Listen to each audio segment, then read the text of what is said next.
The twin suns were setting over the dusty colony world of Lumianine, painting the sky in orange and blue light. The streets were quiet, except for the whispers that traveled through the air about the strange girl who lived near the mines. They said she was sick, cursed, dangerous, and that even the medbots refused to scan her. People claimed her skin glowed faintly at night, and that she carried something inside her that killed anyone who came close. She was the sick alien girl, and no one wanted to go near her. But that evening, two human brothers, Eli and Mark, walked past the edge of the colony, their boots crunching the dry dust. They were looking for spare parts to repair their broken mining drone when Eli stopped. He heard something, a soft sound, almost like crying. They followed the sound and saw her. A small alien girl hiding behind a broken crate, her arms wrapped around her knees. Her skin had a faint silver glow under the dying sun. She looked weak, thin, and frightened. Her clothes were torn, and her breathing was shallow. Mark whispered, "Don't go near her, Eli. She's the sick one. They say she killed a traitor last month." Eli frowned. "She's just a kid, Mark. Look at her." The girl looked up, her wide, glowing eyes filled with fear. Don't come close," she whispered, her voice shaking. "I'll hurt you." "I don't want to hurt anyone." Eli slowly crouched, keeping his distance. "You won't hurt us. It's okay. We're not here to harm you." But she backed away, trembling. "They said humans burn anyone like me," she said softly. Tears glimmering on her cheeks, Mark looked around nervously. "Eli, we should leave before patrols see us. She's not our problem." Eli shook his head. "No, she's alone, scared, and sick. We can't just leave her here." He reached out a hand, his voice calm. "What's your name?" She hesitated, her lips trembling. "Lyra," she said, barely a whisper. A cold wind blew across the colony. Dust lifting in the fading light, the boys exchanged a glance. They knew taking her in was trouble, but Eli couldn't walk away. Something about her eyes, lonely and full of pain, felt too human to ignore. He took off his worn jacket and placed it near her feet. "It's cold. Take this." She looked at the jacket as if it were poison. "You don't understand. You'll get sick if you stay near me." Eli smiled faintly. "Then we'll get sick together." Lyra's lip quivered, confusion breaking through her fear. "Why?" "Because no one deserves to be alone," Eli said quietly. Mark sighed heavily. "You're insane, Eli. If Mom was alive, Eli cut him off. She'd help her." The girl blinked, her silver eyes softening. Then she slowly reached for the jacket, her hands shaking when her fingers brushed the fabric. A faint spark of blue light flashed. Eli felt the air hum for a moment, but the glow faded. Lyra gasped, pulling her hand back. "I didn't mean to." "It's okay," Eli said quickly. "Come with us. We have food, a warm place. You'll be safe." But Lyra shook her head. "Safe doesn't exist for me anymore." Behind them, the colony siren wailed, signaling night lockdown. Patrol drones would soon sweep the area. Mark grabbed Eli's arm. "We have to go." Eli looked back at Lyra, still huddled behind the crates. The fear in her eyes mirrored something deep inside him, something human, something real. He made his choice. "If you stay, they'll find you," he said firmly. "If you come with us, maybe you'll live another day." Lyra hesitated, then slowly nodded, her voice a fragile whisper. "Okay." The brothers led her through narrow paths, avoiding the drone lights, scanning the streets. Every step was filled with tension. Every sound felt dangerous. When they finally reached the rocky hills beyond the colony, Lyra stopped to look back. The lights of the settlement flickered in the distance. "Far and cold, they'll come for me," she said. Almost to herself, Eli replied. "Then they'll have to go through us first." Mark muttered under his breath. "You're dragging us into something crazy again." but his eyes softened when he saw the girl stumble. He moved closer and helped her walk when they reached their small wooden cabin hidden among the cliffs. Lyra looked around in disbelief. "You live here?" Eli smiled. "Not much, but it's home." She sat near the fire, watching the flickering light, her glow fading into a soft shimmer. For the first time, she looked almost peaceful. Eli handed her a small bowl of soup. Lyra hesitated, then took a small sip. Warmth spreading across her face, she looked at Eli, voice trembling. "Why do you help someone your world fears?"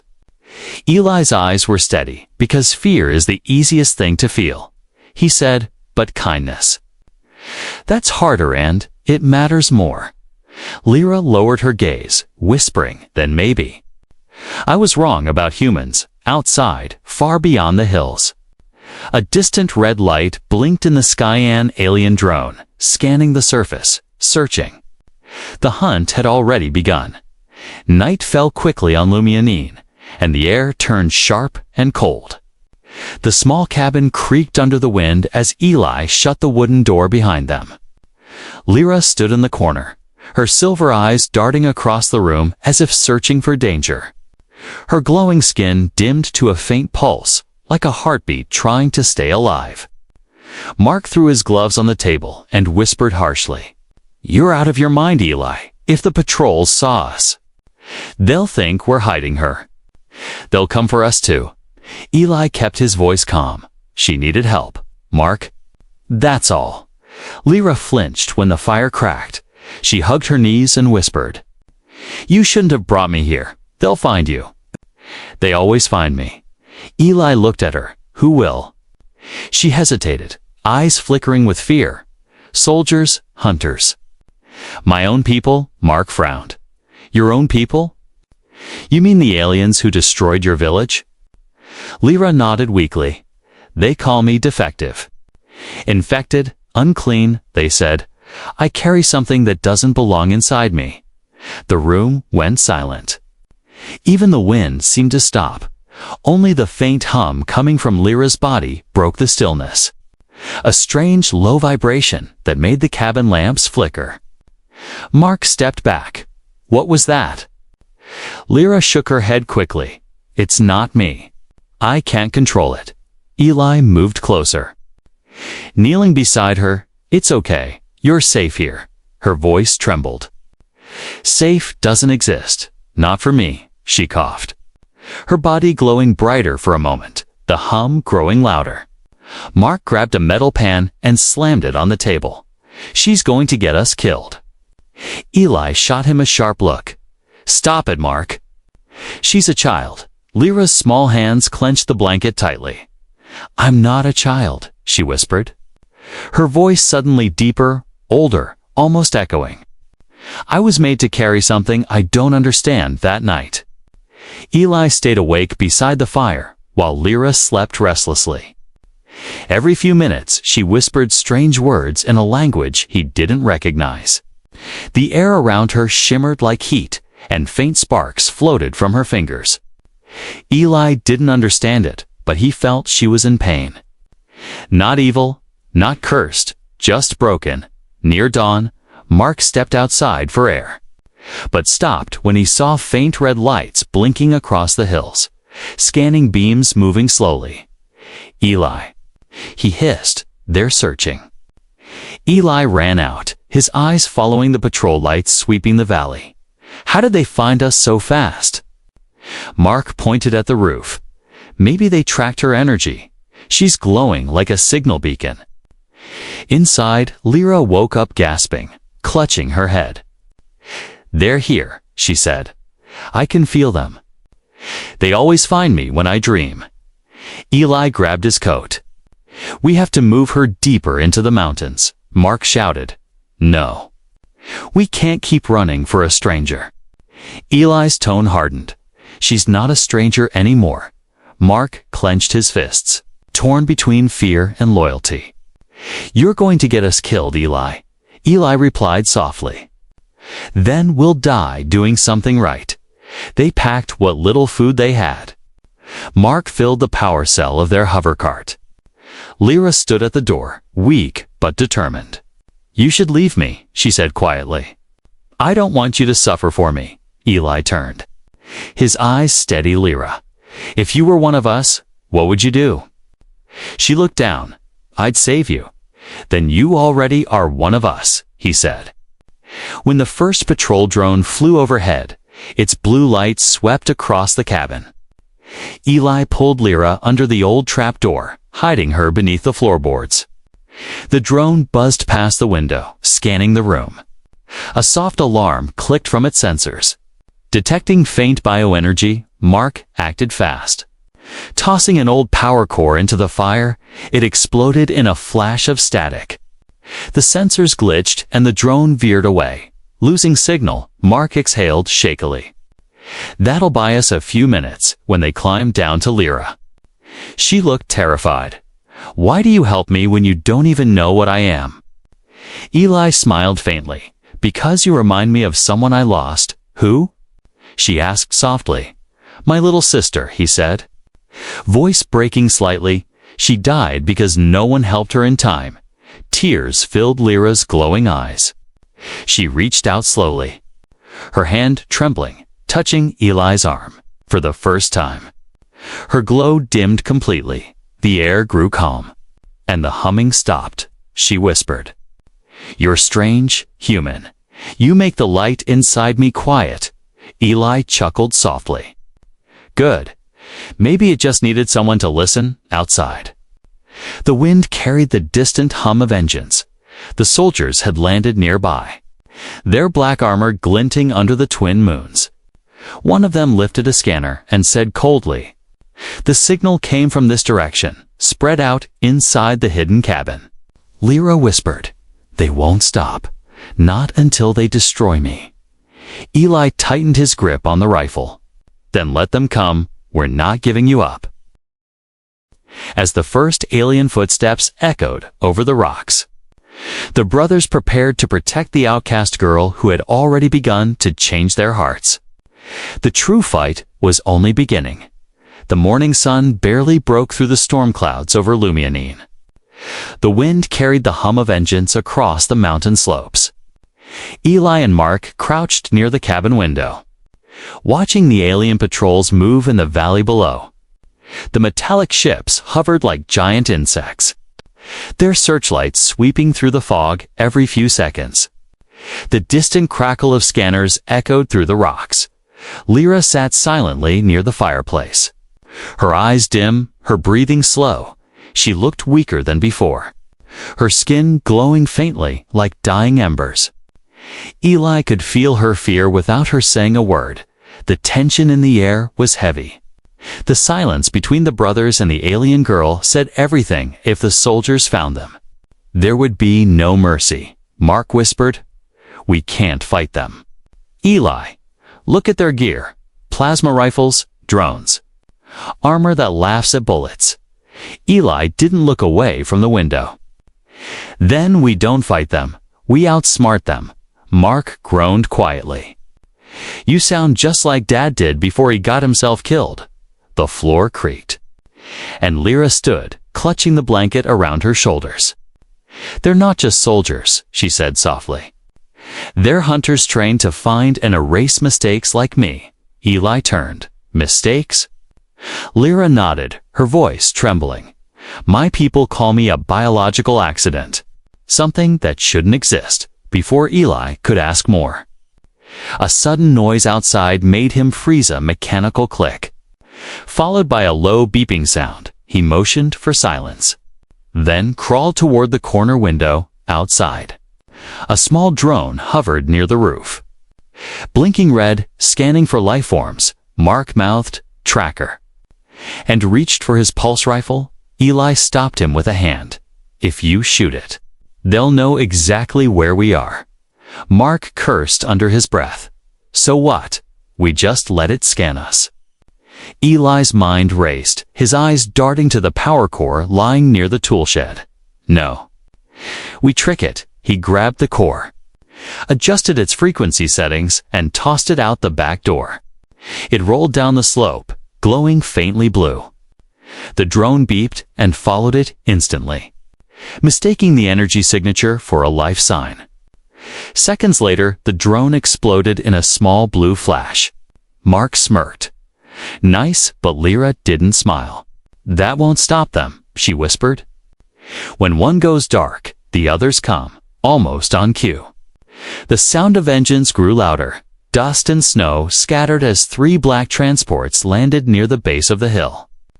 Armored soldiers stepped out in perfect formation. Their helmets gleamed silver, symbols glowing on their chest plates. They moved like machines, not men. Eli grabbed his pack. "We move now," Mark hissed. "Move where?" "There's nowhere left to run." Eli's jaw tightened. "There's always somewhere." They led Lyra out through the back tunnel that opened into the rocky ravine. The air was cold and thin. Every echo of their boots felt too loud. Lyra stumbled, clutching her side. "I can't." "Run much longer." Eli helped her stand. "You can. We're almost out." Mark glanced back, his face pale. "They're spreading out, splitting into groups. One of them's coming this way." They hid behind a ridge as 3 soldiers appeared, their scanners sweeping side to side. The light touched the rocks only a few feet away. Eli pressed a finger to his lips. Lyra held her breath, her eyes glowing faintly under the shadow. One of the soldiers paused, turning toward them. The hum of his scanner growing louder. Mark tensed, ready to fire. But Eli stopped him again, whispering, "Wait."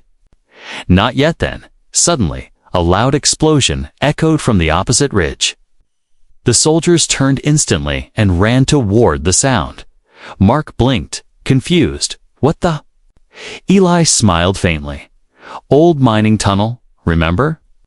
I set one of the fuel cells to overload.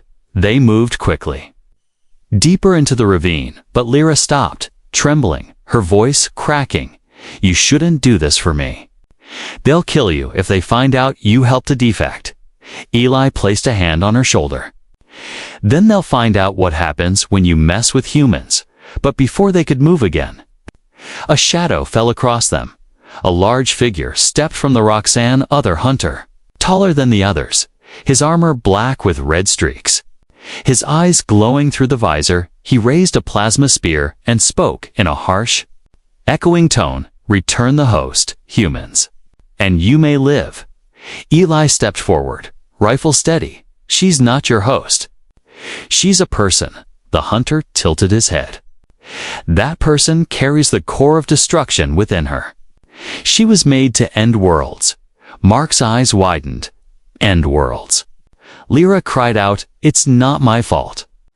I didn't choose this." The hunter ignored her.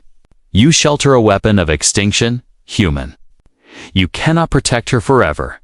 Eli aimed his rifle. "Watch me." Before the alien could strike, Mark hurled a flash grenade into the snow. The explosion blinded the hunter for a few seconds.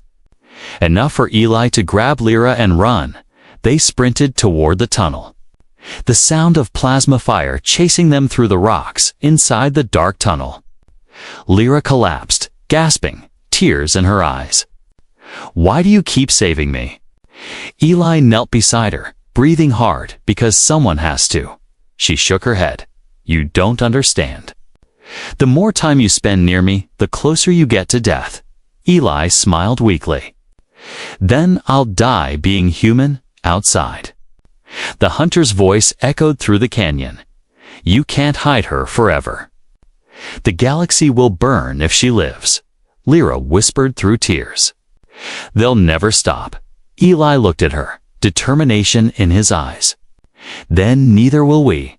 As the camera fades, the audience sees the brothers and the glowing girl disappearing deeper into the tunnels while the hunters begin closing in, their ship lights piercing the stormy sky. The war for one child's life had officially begun. The tunnels under the mountains were dark, cold, and endless. Ancient mining paths built long before the colony existed. Eli led the way with a dim lantern, its flickering light barely pushing back the blackness. Behind him, Lyra stumbled, clutching her chest, her skin glowing faintly blue beneath her torn clothes. Mark followed last, his hand tight on his weapon. Eyes watching every shadow, the silence was broken only by the distant rumble of alien ships searching above. The ground trembled slightly each time a scanner passed overhead. Dust falling like snow from the ceiling. "We can't keep running like this," Mark whispered. His voice low. "She's slowing down, and they'll trap us underground if we don't find an exit." Eli turned. His face tired but calm. "There's an old storage chamber ahead." We rest there for a bit. When they reached the chamber, Lyra sank to her knees, breathing hard. Her glow now stronger, pulsing in rhythm with her heartbeat. The air around her shimmered, small sparks floating in the air. Mark stepped back instantly. "She's lighting up again." Lyra's voice came out shaking. "I can't stop it. It's waking up inside me." Eli knelt beside her. "What's waking up?" She looked up slowly, her eyes filled with tears and fear. "The thing they put in me." The words made the air colder. Even the lantern seemed to dim. Eli frowned. "You mean the sickness?" She shook her head. "It's not a sickness. It's a power core." Mark blinked. "A what?" "A living energy core," Lyra whispered. "My people created it to destroy enemy fleets, but when they realized it could think, they panicked. They needed to hide it somewhere. Somewhere it couldn't be found. So they put it inside me." Eli froze, the truth hitting him like a punch. "You mean they used you like a weapon?" She nodded slowly. "I was just a child. I didn't understand. I thought I was sick, until I realized my body wasn't dying, it was trying to keep something alive inside me." Mark swore under his breath, pacing the room. "So that's why they're hunting you. They want the core back." Lyra's voice broke. "Yes, and if they get it, they'll reignite the galactic war. Millions will die." Eli sat beside her quietly. His mind racing, every instinct told him to be afraid. But he couldn't see a monster in her only, a girl who'd been used, broken, and discarded. "How long can you hold it?" he asked softly. Lyra's eyes glowed brighter. "Not long. The energy is growing unstable. It's feeding on me now. I can feel it burning my cells." Mark slammed his fist against the metal wall. "So what do we do, huh? You can't fight that. You can't fix that." Eli looked up. "Maybe we can. We just need to find someone who can separate it safely." Mark laughed bitterly. "And who exactly do you know that can pull a living bomb out of an alien girl?" Eli met his eyes. "The old engineer, Rusk. He used to work for the military before the war, if anyone can help." "It's him." Mark hesitated, his voice low. "You think he'll help us after what we did last time?" Eli replied firmly. "He will when he sees her." Lyra suddenly gasped and clutched her chest, her glow flaring to blinding light. The ground shook, walls vibrating as if something alive pulsed through the rock. Eli rushed to hold her, but she screamed, "Don't touch me." Her eyes blazed white, the air filled with static energy. And for a few seconds, she floated off the ground, her hair lifting as blue light poured from her skin. Then, as quickly as it came, it faded. Lyra collapsed into Eli's arms. Unconscious but breathing, Mark stared in horror. "What in the stars was that?" Eli whispered. "Proof? Proof of what?" Mark asked. "That she's not a curse," Eli said softly. "She's a miracle." For a long moment, they sat in silence. The only sound was Lyra's faint breathing and the distant hum of the machines above. Then Eli spoke. "We move at dawn, we find Rusk, and we save her." Mark rubbed his face. "You're insane. You know that? The moment those hunters find us, we're done." Eli looked up toward the ceiling, as if staring at the stars beyond it. "Then let's make sure they find more than they expect." When dawn came, they left the tunnel, climbing toward the ridge where the snow melted into steam under the suns. Far in the distance, the colony's remains glimmered under smoke trails. And among the ruins, the alien soldiers surged methodically, scanning every stone. As the brothers led Lyra down the mountain path, she stirred weakly, whispering, "You should have left me." Eli smiled faintly. "You're family now, and family isn't something we leave behind." She blinked slowly, the faintest trace of a smile touching her lips. "Family. We don't have that word in my language." "Then learn it," Eli said. "It's the most powerful word we have, far behind them, unseen through the haze." A shadow moved one of the hunters, his armor reflecting the light of the twin suns. His voice cold through the cums. "Target has left the tunnels. Signal the fleet activate retrieval protocol." The chase wasn't over. It was only becoming bigger, louder, and deadlier. And now the whole galaxy was beginning to turn its eyes toward one fragile human. Family protecting the most dangerous secret alive. The air outside the mountain was cold and sharp, carrying the distant roar of ships and the echo of scanners. The small group moved fast through the frozen canyon, their breaths coming out as mist. Eli led the way, his arm around Lyra to keep her steady. She was weakening with every step, her silver glow flickering like a candle about to die. Mark followed close behind, his weapon ready, his nerves stretched thin by mid-morning. They reached an abandoned communication outpost, half buried under snow and rust. The metal walls groaned under the weight of time. Eli pushed the door open, the hinges screaming in protest. "We'll rest here for a while," he said, guiding Lyra to sit by the old generator. Mark looked out the cracked window, watching the distant sky fill with patrol ships. "They're tightening the net."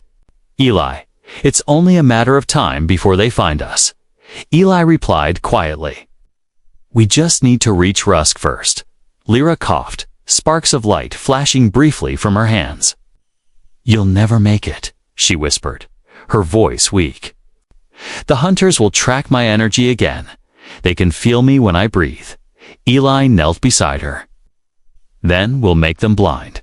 He opened his pack and pulled out a small transmitter, one of the old colony jammers he'd salvaged years ago. "If I link this to your pulse signature, it can throw them off our trail." Mark frowned. "Or it can blow her up. You don't even know if that thing works anymore." Eli shot him a look. "We don't have time to test it." Lyra stared at him, her eyes glowing faintly. "Why do you keep trying to save me?" "You could walk away and live." Eli smiled softly. "Because walking away would make us less human." She looked down, whispering, "Humans are strange. You fight even when you know you'll lose." "Maybe that's why we survive," Eli said. Connecting the device to the back of her wrist, the lights blinked twice, then steadied into a blue glow. "There? That should scramble your signal for a while." For a brief moment, there was peace. A quiet before the storm, the three of them sitting in silence. The faint hum of the generator filling the room. Then the sound hit a deep rumble in the distance, followed by a violent explosion. The walls shook, dust falling from the ceiling. Mark cursed, running to the window. "They've found us." Eli grabbed his rifle. "Get her to cover." Outside, the snow erupted as plasma fire hit the ground, glowing blue trails slicing through the frozen air. Lyra screamed as her glow flared uncontrollably. "Reacting to the energy around her, they're drawing the core out of me," she cried, falling to her knees. Eli fired from the doorway, hitting one of the drones. It spun out of control and crashed in flames. "Mark, the side exit, take her." Mark hesitated. "What about you? I'll hold them off." Eli shouted, "Reloading? Go!" Mark grabbed Lyra, pulling her toward the maintenance tunnel behind the outpost. She stumbled with every step, tears mixing with snow on her cheeks. "He'll die because of me," she said, her voice breaking. Mark gritted his teeth. "No, he'll live because of you." Back inside, Eli ducked as plasma bolts shattered the door. He fired again, taking down another soldier. But the hunters were too many. Their leader stepped forward. Towering over the wreckage, his armor black and gleaming. "Human," he said through his mask. "Surrender the carrier and your death will be quick." Eli aimed his rifle higher, smirking. "Sorry, I don't do quick," and fired. The plasma hit the hunter's shoulder. Sparks flying, but the alien barely flinched, striking back with a force wave that threw Eli across the room. Pain surged through him, but he crawled back up. Breathing hard, outside, Mark and Lyra ran through the tunnel, the exit opening into a narrow valley filled with steam and ice. Above them, the alien ships circled like vultures. Lyra stumbled again, whispering, "Leave me." Mark grabbed her shoulders. "Not happening, little star," he said, forcing a smile. Then, suddenly, a deafening sound filled the Eli's voice over the comlink. "Mark, get her out now. I overloaded the reactor, it's going to blow." Mark's eyes widened. "No, Eli, you'll just go." Eli shouted, his voice breaking through static. "Make it count." Mark grabbed Lyra's hand and ran. Snow exploding behind them as the outpost erupted in a massive fireball. The shockwave knocked them off their feet, the heat searing even through the cold air. For a moment, everything was silence, just wind and ash. Then Mark opened his eyes. "Coughing, Eli?" He shouted into the cum. No answer. Lyra looked back, her eyes full of tears. "He saved us." Mark clenched his fists, whispering, "He's not gone. He can't be." In the distance, through the smoke, a shadow moved Eli. Limping but alive, his face burned, his rifle broken, but his spirit unshaken. When he saw them, he smiled weakly. "Told you," he said. "I don't do quick." Lyra ran to him, wrapping her glowing arms around his chest, the light surrounding them warm and soft. "You're hurt?" she whispered. Eli smiled faintly. "Just a scratch." The brothers stood together again, battered but breathing. The sky above them filled with alien ships regrouping. The war wasn't over, but they had made their choice to stand. To protect, to be human even when humanity was the hardest thing to keep. As the suns began to set, Lyra looked at the two humans beside her and said softly, "I thought I was created to destroy." Eli placed a hand on her shoulder. "Maybe you were created to remind everyone what it means to save." And high above, unseen by them, the alien fleet began its descent, ready for the final confrontation that would decide not just one girl's fate, but the future of both species. Snow fell softly over the valley, where the fire from the explosion had finally died. Smoke still curled up into the thin blue sky. The air was quiet, too quiet.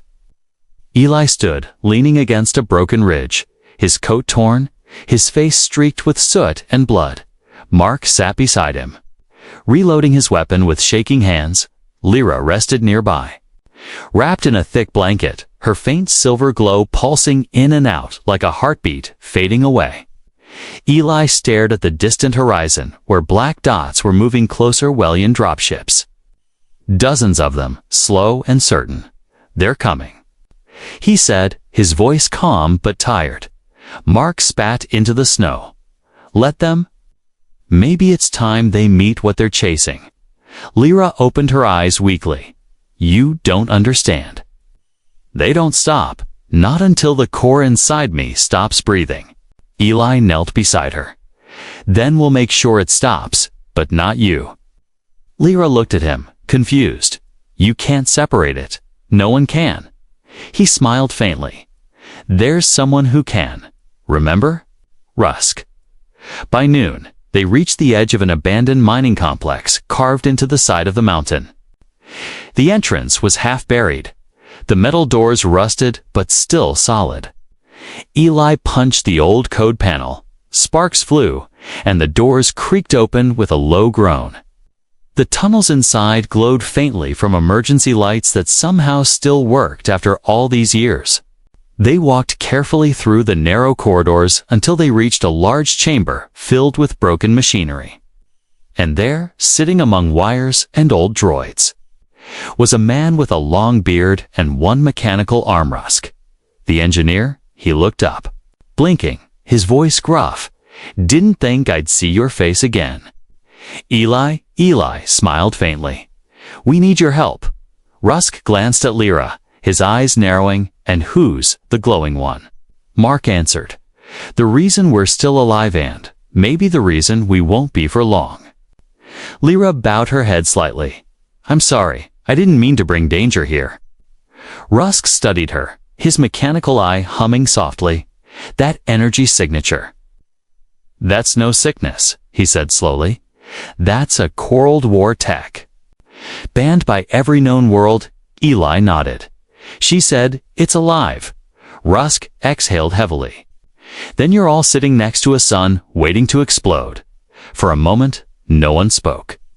The hum of machines filled the silence. Then Rusk stood and said, there might be a way to take it out safely. Mark raised an eyebrow. You sure about that word, safely? Rusk smirked. No, not even a little. They carried Lyra to a platform surrounded by cables and glowing tubes. Rusk connected sensors to her arms and temples. This thing is bound to her nervous system. I'll have to rewire her pulse. One wrong move, and... He didn't finish. Eli placed a hand on her shoulder. You don't have to do this if you don't want to. Lyra smiled weakly. You risked your lives for me. I can risk mine for everyone else.